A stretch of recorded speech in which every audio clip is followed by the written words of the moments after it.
Hey guys, welcome to Darkslide. My name is Emily and I own this film lab. And right now I am just pulling the leader out of some film. Oops, didn't get that one.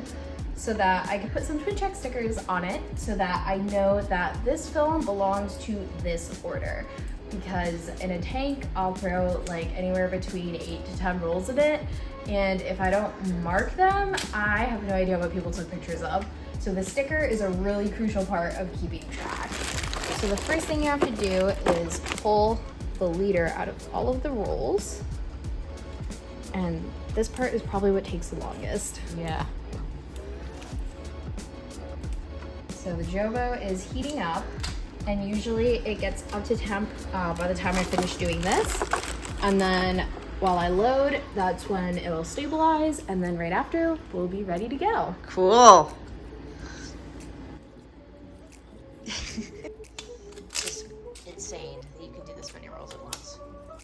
Oh, on a given development day, I'll do like 4 to 6 tanks in one day. Wow.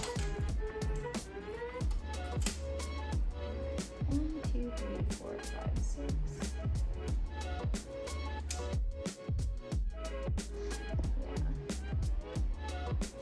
So if I had 2 rolls of 120, I could do 9 rolls in this tank. But I don't think I have any other right now. So I always try to fill the tanks. Yeah. If I'm gonna do a tank, just fill it up all the way. Alright, so today we're gonna do 2 tanks, one filled with 9 rolls that are C41, and one with 1 roll of black and white, which is gonna be Tri-X. Yeah. I always write the dev time right on the black and white tank, so that way I also know, like, if I have a couple tanks of black and white, which one is which. Smart. Alright, so this is Tri-X for 7 minutes and 30 seconds, and that is with HC10 dilution B, Oof. which is my go-to. And then I use these little things to have all the rolls ready to go for when I go in the dark, so that I know, like, the film that hasn't been loaded yet is in here, and then I'll have another one that I put the empty ones in, so that I'm not like fumbling between empty and not yet loaded canisters in the dark. Right. Smart. Right. Sure we got everything in here. Always count. 1, 2, 3, 4, 5, 6, 7. 1, 2, 3. How long were you developing your own film before you decided to open your own lab? So I learned how to process black and white film in school when I was 14. So I did that Same. for 4 years in high school, another 4 years in college, and then C41, I had to teach myself that process as soon as I got the balls to plug in my Jobo after I got it. Yep. Which I had it for probably like 2 months sitting in a box and was just terrified to try to use it.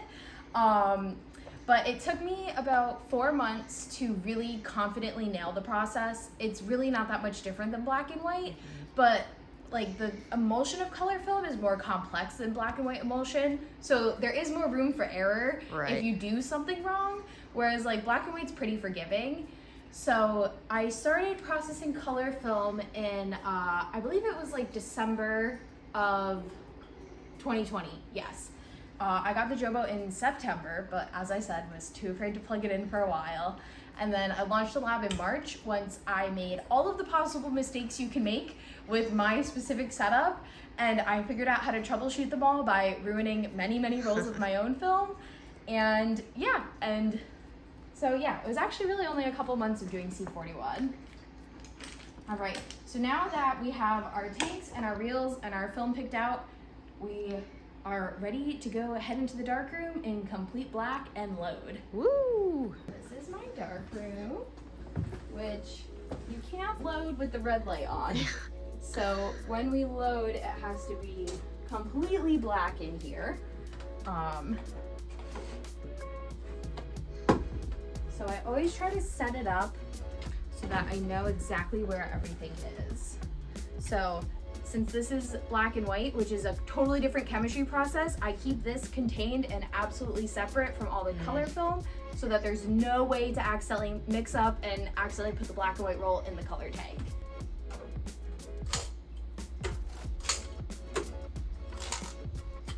center link goes back in the tank, so I'm not looking for it. And the most important thing is to take your Apple Watch off. Oh, yeah. Because there's nothing worse than when you're about to load and then realize you still have it on, because that can potentially ruin everything. So that's a big rule in the lab, is no Apple Watch is allowed in the darkroom. Too funny.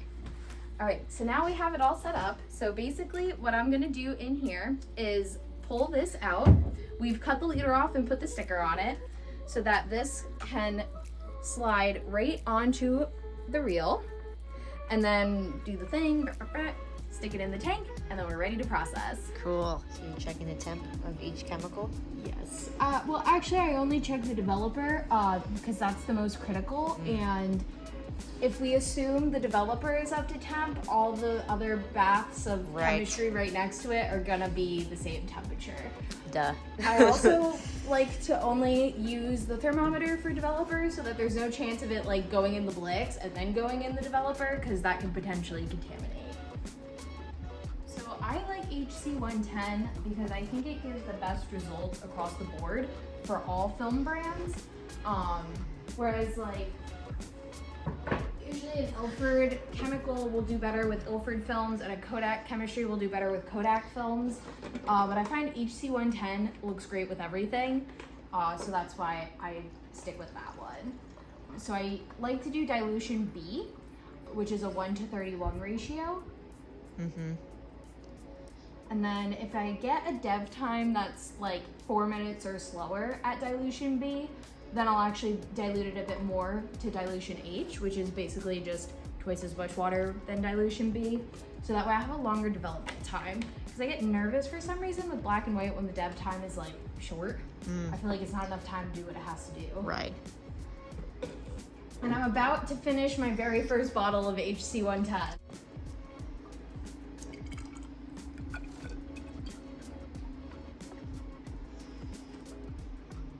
I love these little Pyrex graduated cylinders. They are so hard to find, but every time I find one, I buy it.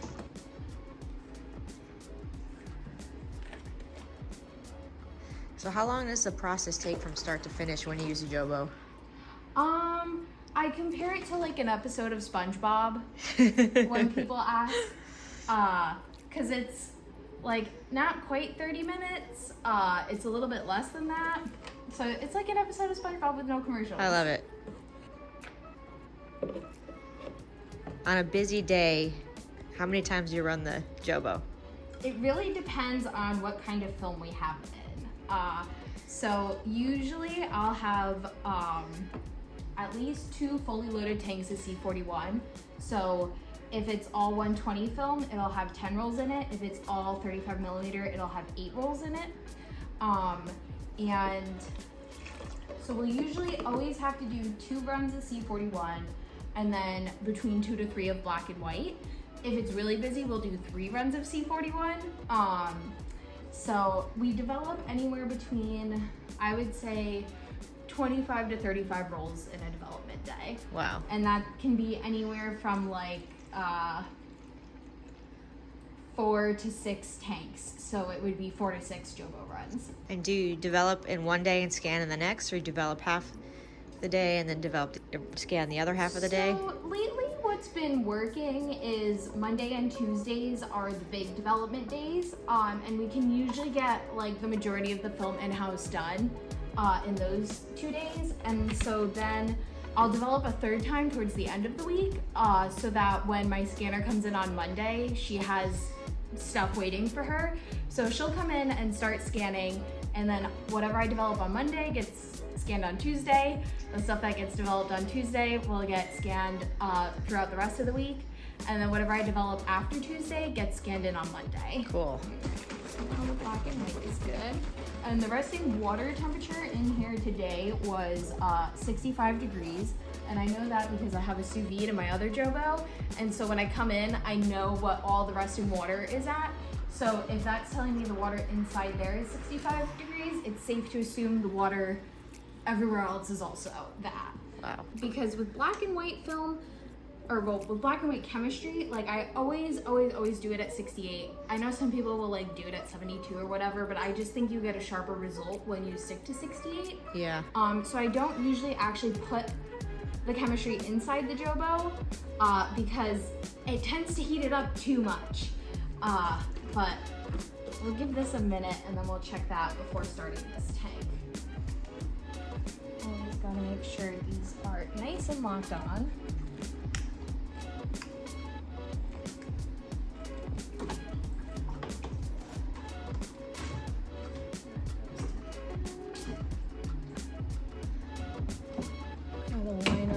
Until it clicks. Release the water a little bit. Close this guy. And we're ready to start. Wow. These things are no joke. No, I love this thing.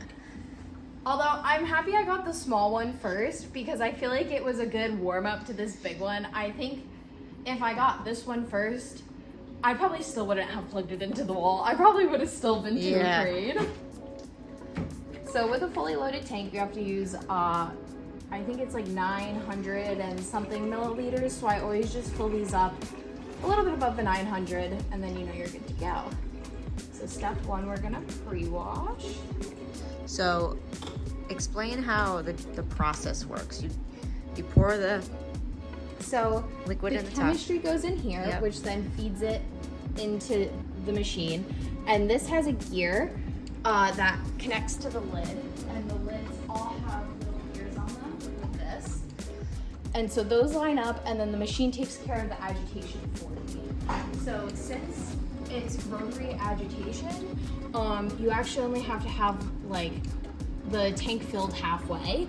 And then since it spins constantly, their film is always going to be in contact with the chemistry.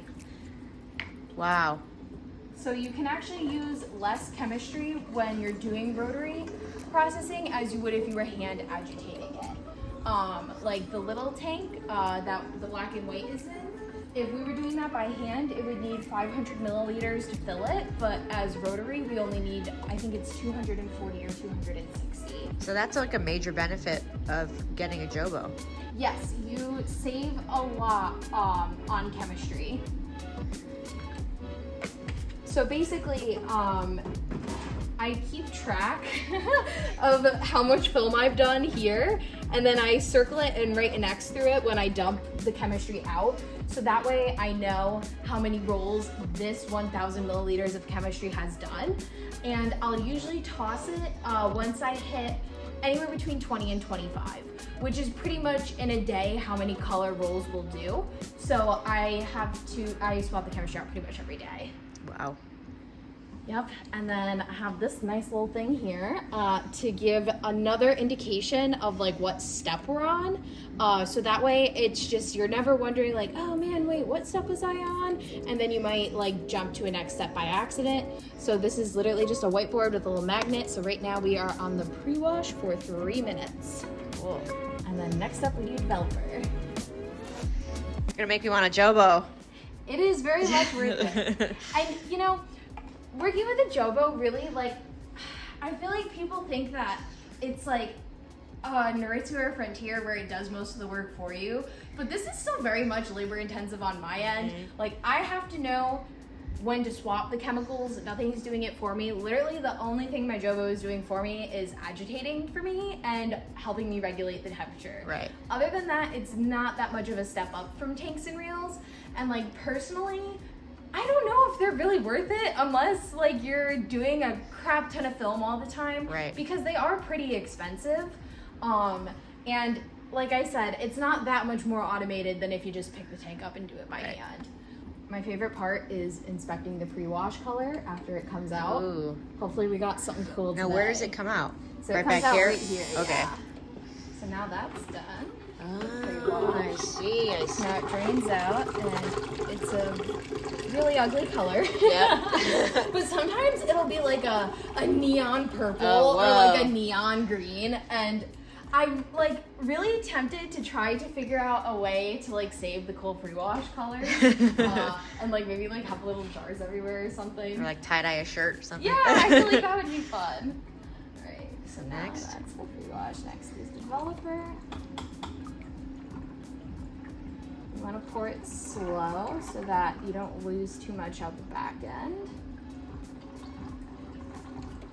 but you also have to pour it fast enough that you don't get uneven development. Interesting. Set the timer, move this guy over.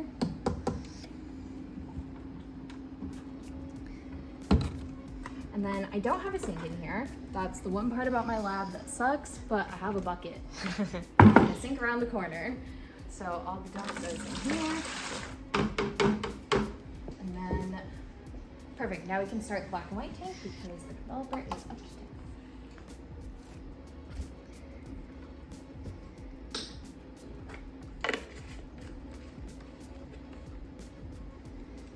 So this Jobo doesn't have the lift system on it, so I have to take the tank off to put the chemistry in with this one instead.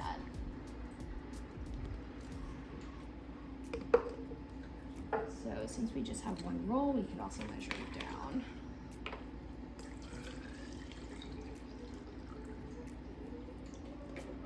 And I always overfill by just a little bit. Like I like to put in an extra like 10 to 30 milliliters, just in case it leaks or anything like that. I'm always really careful about that. So this is gonna be the pre-wash. And there is a lot of hot topic about like, should you pre-wash or should you not?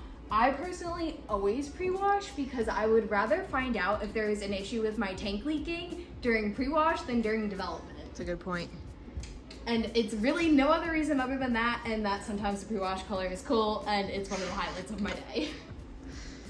Alright, so now we got both Jobos going, and usually this works out great where they don't overlap, but there have been a couple times where even though the processes are totally different and started at different times, the buzzers start going off at the same time. And that's where it gets a little stressful. With my black and white film, I do a double fix method, which is basically just insurance that I know the film's fixated enough.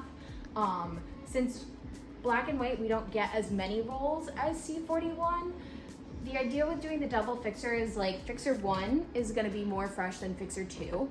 And then after a certain amount of rolls, I transfer the fixer in fixer 1 into the fixer 2 bottle and then make fresh fixer 1. Oh, so cool. that way I always have a very robust, strong, fresh fixer, but then it's followed up by a fixer that's slightly exhausted, just to kind of have insurance that like, if one of the two fixers is totally exhausted, the other one will fill in the gap. Right. Which makes processing black and white longer, but again, I would rather know that I'm getting a perfectly fixed roll than a potentially underfixed roll. Oh yeah, that's a pretty dark pre-wash color. Alright, so since this one has developer in it, I'm going to do this one first because that's more important than this one that just had water in it.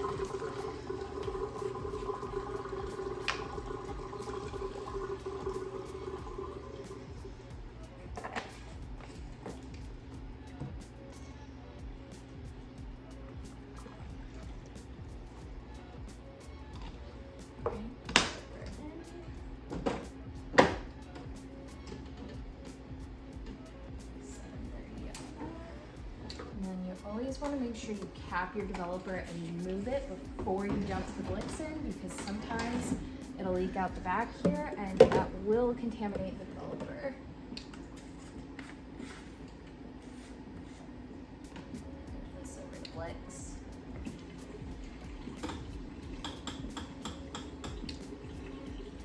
Purple noise always makes me nervous.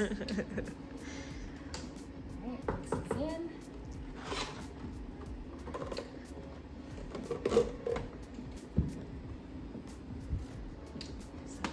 In it. Perfect. And the Blix step is when I try to time my Uber Eats getting here for the day, because now I have 8 minutes to run down the stairs and back up. Or if you have to use the restroom, time it on the Blix step because all the other steps are not long enough to exit the studio for anything.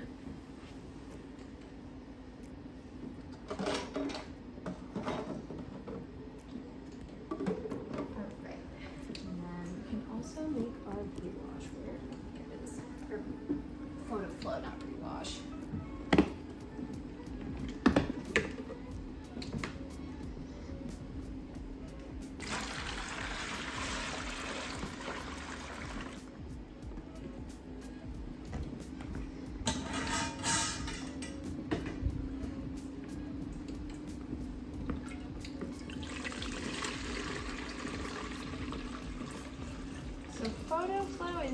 basically,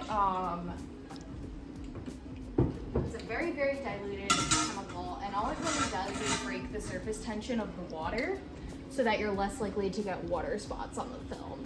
And I've had this bottle since launching the lab. We've done over 1,000 rolls of film, and this is how much we've used. Wow. Because it is a 1 to 200 ratio, which is basically like this versus a drop. And even if you try to only get 1 drop, you always end up with 2. What? Oh, yeah, see, we got 2. So I don't know if I'll ever finish that. That will be an exciting day in the lab when we actually finish our pre-wash.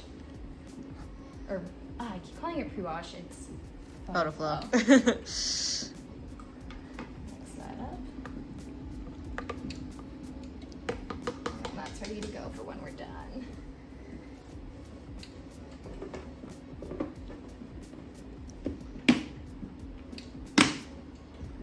All right.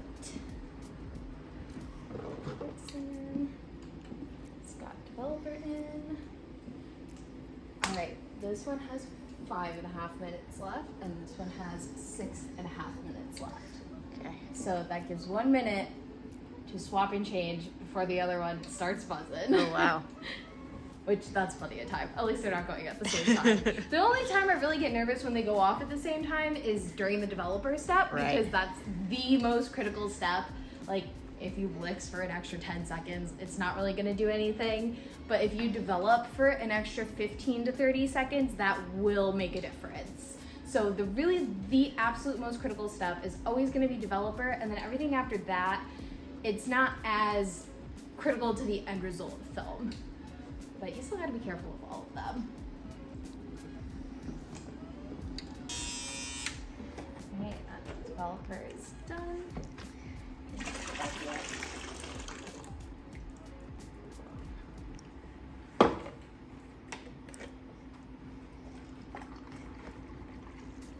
Next up is just a little bit of water. I don't use stop back. A lot of people do with black and white, both in the darkroom and for film, but I've always ever used water and never had an issue with that, so why fix what's not broken? Right. And why have to buy another chemical if I don't have to?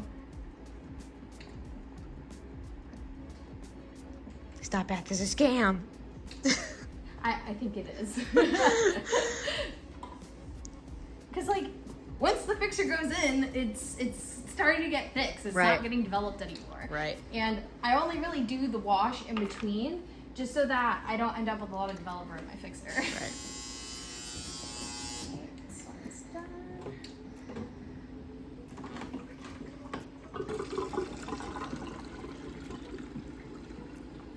So now this tank is technically done. The only thing after this is just rinsing out all the blicks pretty much. Ooh.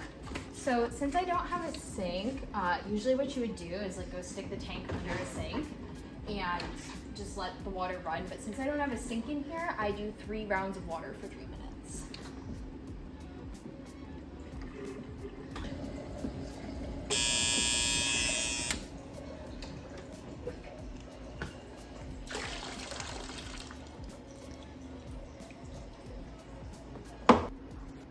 Of these, and they're always labeled if they're for fixer, and that's really just for measuring down if I have a tank that does not require all of the chemistry.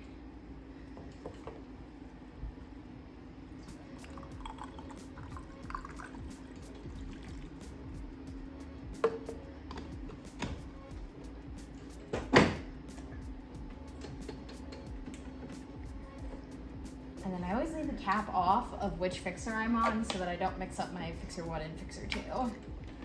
Like, one thing about film is there's, you know, all the steps you should follow, have to follow, and C41 is a standardized process, but even if C41 is standardized, there's still gonna be a special standardized Darkslide way of doing it, because everybody has a different routine depending on what their processing setup is, what kind of tanks they have, etc., etc.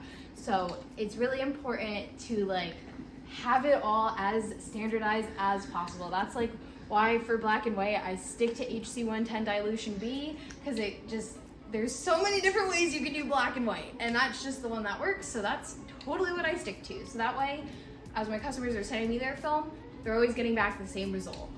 Love it. That's very exciting. We're almost done. I still get excited, like, to pull the negatives out. I'm always like, oh, look! It never gets old. That is regularly the highlight of my day, is like that first 15 seconds after processing where you get to check out what you just did. So basically the wash at the end, it always comes out in like 3 steps. The first one always has a little bit of Blix in it, so it's a little dark like this. It kind of looks like tea. The next one will be probably a pretty bright pink, and I'm pretty sure that's the anti-halation layer still coming off. And then the last one will be a more pale pink. And then depending on if that all comes out during the wash cycles, depends on if my photo flow turns pink or not.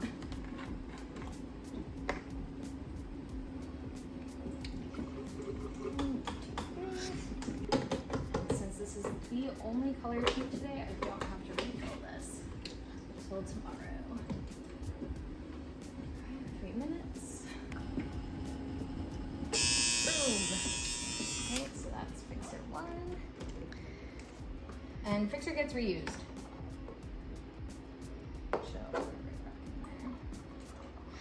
Since the developer gets diluted down, it's a one shot, but the fixer always gets reused. Do you keep track of how many uses?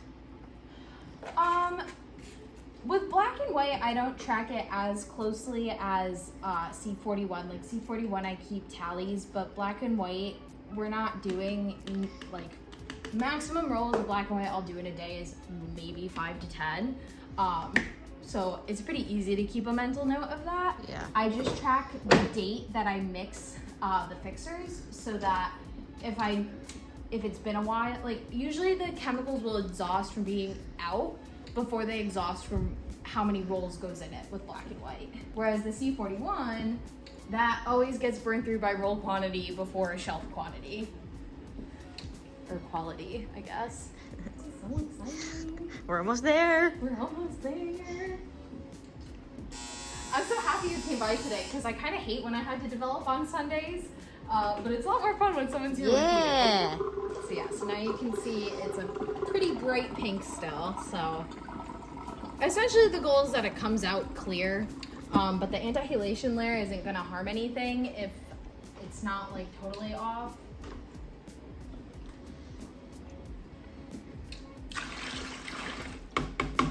Yeah, I love what the team at Cinestil is doing. I use their chemistry for everything. Yeah, shout out to Sunny Still. Do you wash black and white the same amount of times? 3? Yeah.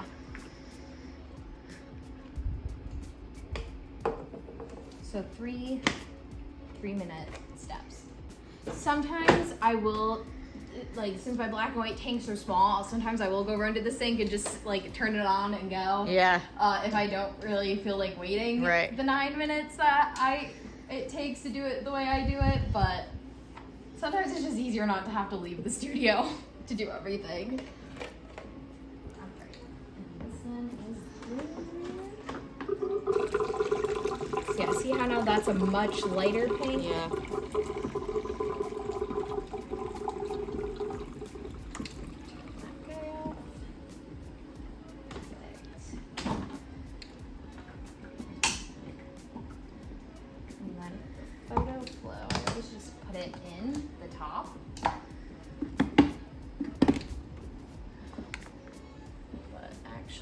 First, I always like to keep a little bit separate for the black and white, because black and white doesn't like to get hot, and if I dump all of my photo flow in the C41 tank and then use black and white on it, Yeah. it's going to be a shock of a temperature change.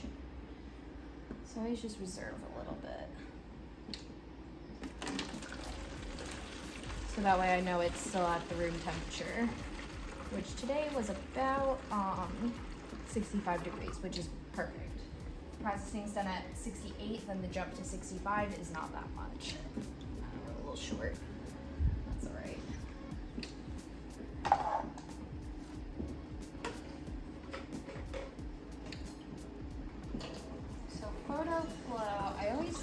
for like roughly 3 minutes.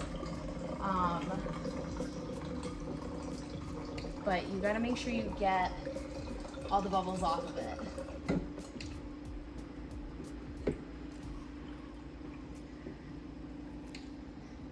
Still need some more.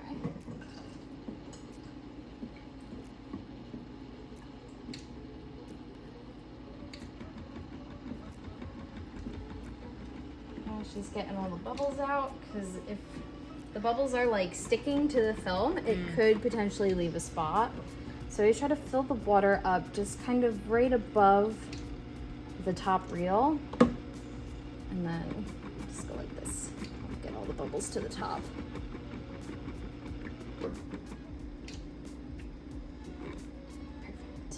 All right. So we'll let that sit in there. So excited, we're almost at the end. No. It's about an episode of SpongeBob. Yeah.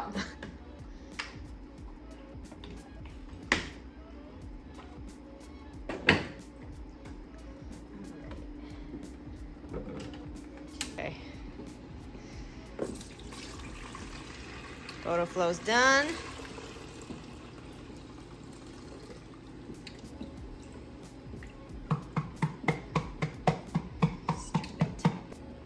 And see, now my photo flow is pink. Yeah. All right, let me just make some more room in here for the new ones. So this is your custom built Yes, film dryer. yes. Because foam dryers are very expensive and were very out of my budget when I launched the lab. So I had to basically beg my dad to help me construct one, because buying one was not in the budget. And so my dad helped me build this, and it actually also has a heating element in it that doubles as a light, but my light bulb just burnt out yesterday. Oh no. All right.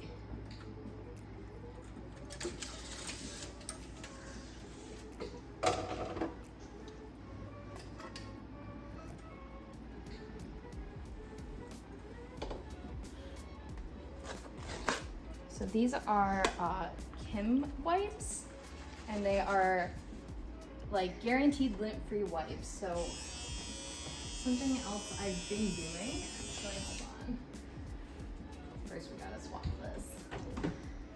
Is basically putting the Kim wipe around my finger and then running it down the front-facing piece of the foam, not the emulsion side, because you don't want to scratch it. And that just helps you make sure that you're clearing all the water spots, so that it's not drying on the film. Because essentially, when I was first perfecting my process before I launched the lab, water spots were the hardest thing to troubleshoot.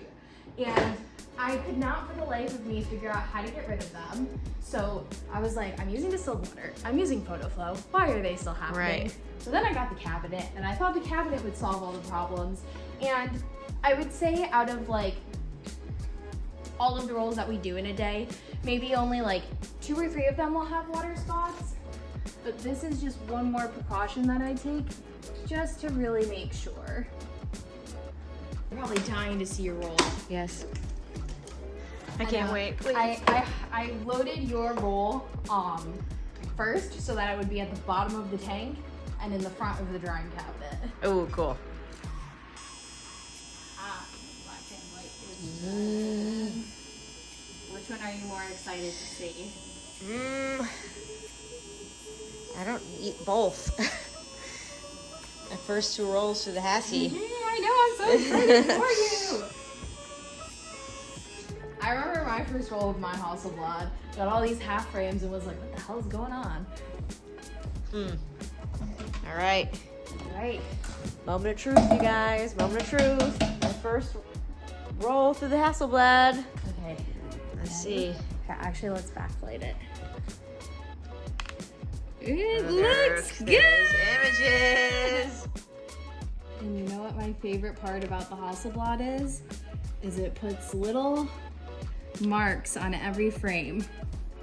Oh, yeah. See them right there? Yeah.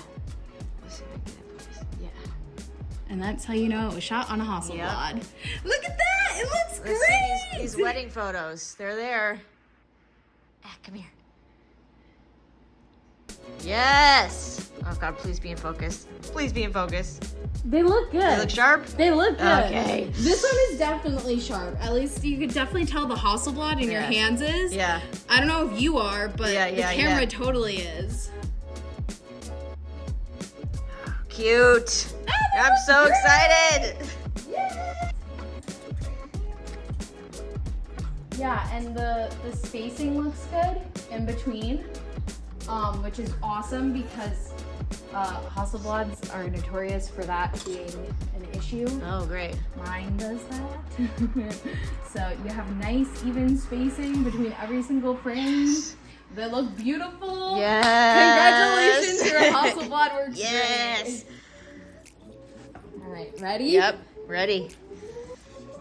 Ooh, they look good. Oh, yeah.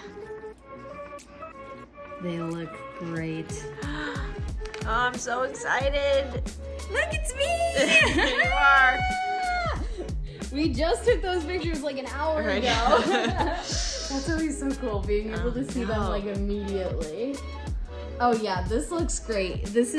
You have beautiful contrast on this roll, and they look sharp. They do. Oh, awesome. That was what I was most worried about, honestly. Yeah, this one, For sure. his ear is definitely super sharp. This one too looks really, really good. Same thing with this one. This one I can't really tell. Yeah. But that one looks great. Like, That's cute, her too. hair, Yeah. tack sharp. Yay! Oh, dude. Cool. I hate that my light is out because my favorite part of the day is literally sitting here and staring yeah. at the film Oh, that yeah. I developed. But without the light, it's like not as fun. That's alright.